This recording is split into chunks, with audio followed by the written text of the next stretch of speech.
Friends அடுத்தப்புறமா என்னென்னு பார்க்கலாம். இப்போ பார்த்தீங்கன்னா நம்ம முத்துக்கிட்ட ரொம்ப கோவமாக பேசிட்டு மீனா பார்த்தீங்கன்னா அடுத்த வாரத்தில் அவங்க அம்மா வீட்டுக்கு போகிறாங்க. இந்த மாதிரி வேணும்னே பார்த்தீங்கன்னா முத்துக்கிட்ட உண்மையை மறைக்க முடியாதுன்னு சொல்லி முத்துவை வந்து கோவப்படுத்தி சண்டை வலித்து இவருக்கு துரோகம் பண்ண முடியாது, இவர் முகத்தை ஃபேஸ் பண்ண முடியாது அப்படின்னு சொல்லிட்டு மீனா பார்த்தீங்கன்னா அவங்க அம்மா வீட்டுக்கு போக பிளான் பண்ணி எல்லாமே பண்ணிகிட்ருக்காங்க. இந்த விஷயம் கேட்டு அண்ணாமலை ஸ்ருதி எல்லாருமே ரொம்பவே ஷாக் ஆகுறாங்க. ஏன் என்ன ஆச்சு அப்படின்னு சொல்லிட்டு முத்துவும் பார்த்தீங்கன்னா அந்த கோயிலுக்கு போயிட்டு வந்ததுலேருந்து தான் சரியில்லை, ஊர்லேருந்து வந்து தான் இப்படி இருக்கா அப்படின்ற மாதிரி எல்லாரும் பேசிகிட்டு இருக்காங்க. அப்போ ஸ்ருதி பார்த்தீங்கன்னா கயிறு கட்டினது எதுவும் வேலை செய்யலை, நம்ம டாக்டரை போய் பார்த்தா தான் கரெக்டாக இருக்கும் அப்படின்ற மாதிரி ஸ்ருதியும் ஒரு பக்கம் பேசிகிட்டு இருக்காங்க. இதெல்லாம் கேட்ட ரோகிணி என்ன சொல்கிறாங்கன்னா, ஐயோ போகிற போக்க பார்த்தா இவங்கெல்லாம் கண்டுபிடிச்சிடுவாங்க போலையே, இந்த மீனை இப்படிலாம் பண்ணி நம்ம மாட்டிப்போமே அப்படின்ற மாதிரி ரோகிணி என்ன பண்ணுறாங்கன்னா அவங்க இதுக்கப்புறம் மீனாவை விட்டு வைக்கக்கூடாது அப்படின்ற மாதிரி ஒரு பக்கம் யோசிக்கிறாங்க. நம்ம மீனாவும் பார்த்திங்கன்னா அவங்க அம்மா வீட்டுக்கு போயிடுறாங்க. இது முத்துக்கு ரொம்பவே வருத்தமாக இருக்குது. நம்ம எது பண்ணாலும் நம்மளுக்கு எடுத்து சொல்லுவா, இவையும் ஒன்றும் இல்லாத விஷயத்துக்குலாம் இப்போது கோவப்பட்டு கோச்சிக்கிட்டு அத்தை வீட்டுக்கு போயிட்டு அவங்க நம்மளை என்ன நினைப்பாங்க, ஏன் மீனை இப்படி நடந்துக்கிறா அப்படின்னு சொல்லி முத்து ஒரு பக்கம் ஃபீல் பண்ணிகிட்டு இருக்காங்க. ஸ்ருதியும் பார்த்தீங்கன்னா எல்லாமே நோட் பண்ணிகிட்டே வராங்க. மீனாவோட போக்கு சரியில்லையே அப்படின்னு சொல்லி ஸ்ருதி ஒரு பக்கம் பார்த்தீங்கன்னா நோட் பண்ணிக்கிட்டே வராங்க.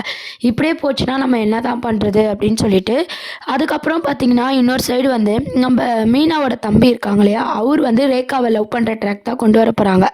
ரேகா அப்படின்னு பார்த்தீங்கன்னா நம்ம சிந்தாமணி பொண்ணு இருக்காங்க இல்லையா, அவரை அவங்க 2 பேருக்கான லவ் ட்ராக் தான் போகுது.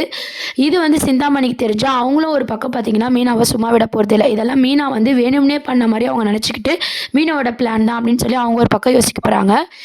அம்மா வீட்டுக்கு போனவ திருப்பி இந்த வீட்டுக்கு வரக்கூடாது, இங்கே எப்போனாலும் உண்மையை சொல்லிடுவா அப்படின்னு சொல்லிட்டு ரோகிணி என்ன பண்ணுறாங்கன்னா சிட்டிக்கு கால் பண்ணி, எனக்கு ஒரு அமௌண்ட் வரப்போகுது, நான் அதுலேருந்து உனக்கு பாதி தரேன், நீ மீனாவை போட்டு தள்ளிடு அப்படின்ற மாதிரி சிட்டிக்கிட்டேயும் உதவி கேட்க போகிறாங்க.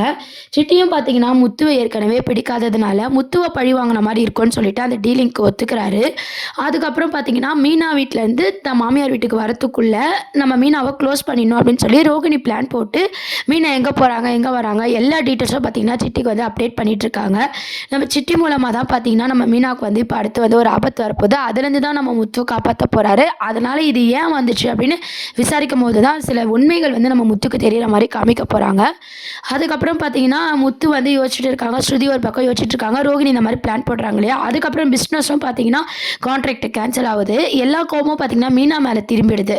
இவ இப்படிலாம் பண்ணிட்டு போயிட்டாலே, இவ தான் பண்ணி கெடுத்து விட்டுட்டா நம்ம பிஸ்னஸ் அப்படின்னு சொல்லி ரோகிணிக்கு பார்த்தீங்கன்னா எல்லா கோவமும் மீனா மேலே திரும்புறதுனால இதுக்கப்புறம் மீனா விட்டு வைக்கக்கூடாது அப்படின்னு சொல்லிட்டு யோசிக்கிறாங்க. சிட்டிக்கிட்ட ஹெல்ப் கேட்குறாங்க.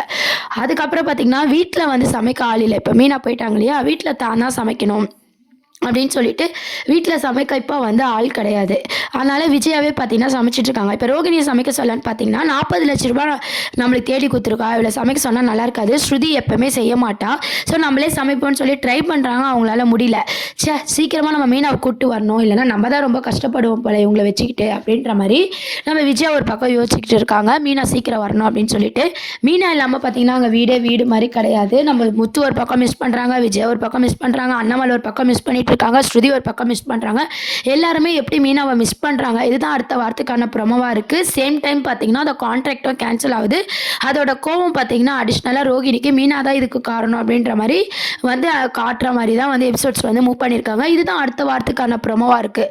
அது மட்டும் இல்லாமல் இந்த மீனாவோட தம்பி இருக்காங்க இல்லையா, அவங்களோட லவ் ட்ராக்கும் கொண்டு வராங்க இல்லையா, அதுவும் நம்ம மீனாக்கு இணைஞ்சலாக தான் இருக்க போது. சிந்தாமணி இப்போ மீனா பக்கம் பார்த்தீங்கன்னா எல்லாருமே சேர்ந்து அடிக்கிற மாதிரி இருக்குது. ஒரு பக்கம் பார்த்தீங்கன்னா ரோகிணி, ஒரு பக்கம் சிட்டி, ஒரு பக்கம் சிந்தாமணி, இப்படி எல்லாருமே ஓவர்டேக் பண்ணுறது. ஆனால் நம்ம முத்து மாதிரி ஆள் இருக்கிறதுனால மீனாவுக்கு கவலை கிடையாது. அதனால முத்து மாதிரி ஒரு ஆள் இருக்கும்போது மீனா சேஃபாக தான் இருக்க போகிறாங்க. கண்டிப்பாக நம்ம முத்து தான் மீனா அதுலேருந்து காப்பாற்றி கொண்டு வர போகிறது. அது மூலமாக தான் மீனாவே இதுக்கு மேலே விஷயத்தை நம்ம மறைக்கக்கூடாதுன்னு கண்டிப்பாக முத்துக்கிட்ட எல்லாம் உண்மையை சொல்ல போகிறாங்க.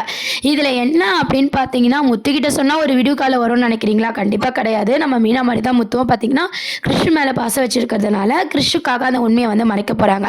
இப்போ ரோகிணி மறைச்சாங்க, அப்புறம் மீனா மறைச்சாங்க, இப்போ முத்து மீனா சேர்ந்து மறைக்கிற மாதிரியான எபிசோட்ஸ் தான் அடுத்து மூவ் பண்ணியிருக்காங்க. நம்ம முத்துக்கும் உண்மையை தெரிஞ்ச பிரோஜனம் இல்லைங்க, அந்த மாதிரி தான் எபிசோட்ஸ் கொண்டு வர போகிறாங்க கிறிஷ் வாழ்க்கைக்காக. அதுக்கப்புறம் கிறிஷுவை கொஞ்சம் கொஞ்சமாக இந்த வீட்டுக்கு கொண்டு வரணும், ரோகிணியோட நிலைமையை நம்ம புரிஞ்சுக்கிட்டு நம்ம சப்போர்ட் பண்ணணும் அப்படின்னு சொல்லி நல்ல விதமாக தான் நினைக்க போகிறாங்க. ஆனால் ரோகிணி பார்த்தீங்கன்னா இவங்களுக்கு உண்மையை தெரிஞ்சிருச்சு, இவங்களை போட்டு தள்ளணும் அப்படின்ட்டு அவங்க ஒரு பக்கம் அவங்களுக்கு கிரிமினலாக தானே யோசிக்க தெரியும், அவங்க ஒரு பக்கம் கிரிமினலாக யோசிக்கிறாங்க. முத்து மீனா பார்த்தீங்கன்னா கிறிஷை கொண்டு அம்மாவும் பிள்ளையும் ஒன்றா சேர்க்கணும்னு அவங்க ஒரு பக்கம் யோசிச்சுட்டு இருக்காங்க. அதுக்கப்புறம் கிறிஷுவ தத்து எடுக்கிறதுக்கான இதுவை வந்து பேசிகிட்டு இருக்காங்க. நீ வந்து உன் புள்ளைய வந்து எங்களுக்கு தத்து கொடுத்துரு, அப்போ தான் நான் உன் கூட உன் புள்ள இருப்பான்னு நினச்சிக்கோ அப்படின்ற மாதிரி வந்து மீனாலாம் பேசிகிட்டு இருக்கும்போது ரோகிணியும் பார்த்தீங்கன்னா வேறு வழி இல்லாமல் ஒத்துப்பாங்க. ஆனால் ரோஹிணி என்ன நினைக்கிறாங்கன்னா, நம்ம வாழ்க்கையே இப்படி சரியில்லை, மீனா எப்போ சொல்வாலும் பயந்துட்டுருக்கோம், புள்ளையும் நம்ம கிட்டேருந்து மீனா பிரிச்சுடுவாளோன்ற ஒரு பயத்தில் மீனாவை போட்டே தள்ளணும், கான்ட்ராக்டும் கேன்சல் ஆகிடுச்சு, எல்லாத்துக்கும் காரணம் மீனா தான் சொல்லி செம்ம காண்டில் இருக்காங்க நம்ம ரோகிணி. அதுக்கப்புறம் இந்த மாதிரியோட ட்ராக் தான் அடுத்த வர எபிசோடாக கொண்டு வராங்க. கான்ட்ராக்ட் ஏன் கேன்சல் ஆகுது அப்படின்னு பார்த்தீங்கன்னா, நம்ம மனோஜ் வந்து அந்த கொடுத்த காசை வந்து செலவு பண்ணிக்கிட்டு இந்த மாதிரி பில்டப் பண்ணது வந்து அவங்களுக்கு நியூஸ் போயிடுது. ரெண்டாவது மீனாவை பற்றி ரொம்ப தப்பாகவும் வந்து அவர் பேசுறதுனால மீனாவை பேஸ் பண்ணி தான் இவங்களுக்கு கான்ட்ராக்டே கொடுத்தாங்க. மனோஜே இப்படிலாம் பேசுறதை பார்த்தா அவங்க பெருந்தன்மை எங்கே இருக்குது, இவர் ஏன் இப்படிலாம் பேசிகிட்டு இருக்காரு, இவங்களுக்கு இப்போவே பொறுமையிலே இவங்க எப்படி பிஸ்னஸை ஒழுங்காக நடத்துவாங்க அப்படின்ற ஒரு கண்ணோட்டத்தில் தான் பார்த்தீங்கன்னா அவர் வந்து மூவ் பண்ண போகிறாங்க. அதனால் அந்த கான்ட்ராக்ட் வந்து மனோஜுக்கு கேன்சல் ஆகுது. அதனால் அந்த கோவம் பார்த்தீங்கன்னா மீனாவில் திரும்புகிற மாதிரி காமிச்சிருக்காங்க. இப்போ சமைக்கிற காமெடி அங்கே கொண்டு வர போகிறாங்க. மனோஜ் வந்து பிஸ்னஸ் கான்ட்ராக்ட் கேன்சல் ஆகும்போது அவர் காமெடியும் பேஸ் பண்ணி கொண்டு வர போகிறாங்க. நம்ம முத்தோட மீனாவோட தம்பி சத்யா இருக்கார் இல்லையா, அவரோட லவ் ட்ராக், ரேகாவோட லவ் ட்ராக், அதாவது சிந்தாமணி பொண்ணு, அந்த லவ் ட்ராக் ஒரு பக்கம் கொண்டு வர போகிறாங்க. இப்போ வந்து பார்த்திங்கன்னா சித்தி, சிந்தாமணி இவங்கெல்லாம் சேர்ந்து நம்ம மீனாவை வந்து டார்கெட் பண்ணுற மாதிரி கொண்டு வர போகிறாங்க. அதுலேருந்து நம்ம முத்து காப்பாற்ற போகிறாரு. அதனால் முத்து உண்மையை தெரிஞ்சுக்க போகிறாரு. உண்மையை தெரிஞ்ச பிரோஜனம் இல்லாத மாதிரி நம்ம கிறிஷுக்காக அவரும் சேர்ந்து அந்த உண்மையை மறைக்க போகிறாங்க. அவரும் கொஞ்சம் பில்டப் பண்ண போகிறாரு. எங்கள் அப்பா கிட்ட நான் எந்த உண்மையை மறைச்சதே இல்லைன்னு சொல்லிட்டு புருஷனும் பொண்டாட்டியும் சேர்ந்து உண்மையை மறைக்கிற மாதிரி தான் கொண்டு வருவாங்க. இது எல்லாமே பார்த்திங்கன்னா அவங்க நல்லவங்கன்றதுனால மட்டும் இல்லாமல் கிறிஷோட வாழ்க்கையும் பேஸ் பண்ணி வந்து அவங்க கொண்டு போகிறாங்க. இதை வந்து நம்ம ரோகிணி வந்து அவங்களுக்கு சாதகமாக யூஸ் பண்ண போகிறாங்க. இதெல்லாம் தான் அடுத்த வாரத்துக்கான ப்ரொமோவாக இருக்குது. இன்னும் நிறைய ப்ரொமோஸ் பார்க்க நம்ம சேனலை மறக்காமல் சப்ஸ்கிரைப் பண்ணுங்கள். தேங்க்ஸ் ஃபார் வாட்சிங்.